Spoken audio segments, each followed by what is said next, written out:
Θέλεις να φαίνεσαι πιο λεπτή χωρίς να αλλάξεις τίποτα στο σώμα σου?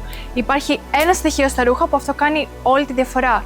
Και αυτό είναι η κάθετη γραμμή. Ό,τι κολλάει, τσαλακώνει ή κάνει περίεργους όγκους, σου δίνει μια σιλουέτα που δεν θες να τονίσεις. Τι να επιλέξεις? Mid-size πουκάμισα με κάθετη γραμμή. Ρούχα με σωστούς όγκους, όπως σακάκια με μεγάλες βάτες. Και μυστικό tip εδώ πέρα, προτίμησε σκούρες αποχρώσεις που δεν δημιουργούν λάθος σκιές στο σώμα. Πολλές πιστεύουν ότι με ένα oversized ρούχο θα έχουν το επιθυμητό αποτέλεσμα. Πρόσεξε όμως, γιατί το λάθος oversized μπορεί να δημιουργήσει ανεπιθύμητο όγκο. Πώς να το καταλάβεις? Είναι φαρδί, χωρίς σχήμα, χωρίς ώμο, χωρίς γραμμή. Από την άλλη, το σωστό oversized έχει δομή. Καθαρή ομογραμμή, βάρος στο ύφασμα και πτώση που ακολουθεί το σώμα. Δεν το καταπίνει. Όταν το ύφασμα έχει σχήμα που σε κολακεύει, η γραμμή γίνεται αυτόματα κομψή, ό,τι σωματότυπο και να έχεις. Οπότε, το μόνο που έχεις να κάνεις είναι να βρεις το σωστό ρούχο που σε κολακεύει. Μπες τώρα στο ergfashion.gr και βρες ρούχα που κολακεύουν όλα τα σωματότυπα σε όλα τα μεγέθη.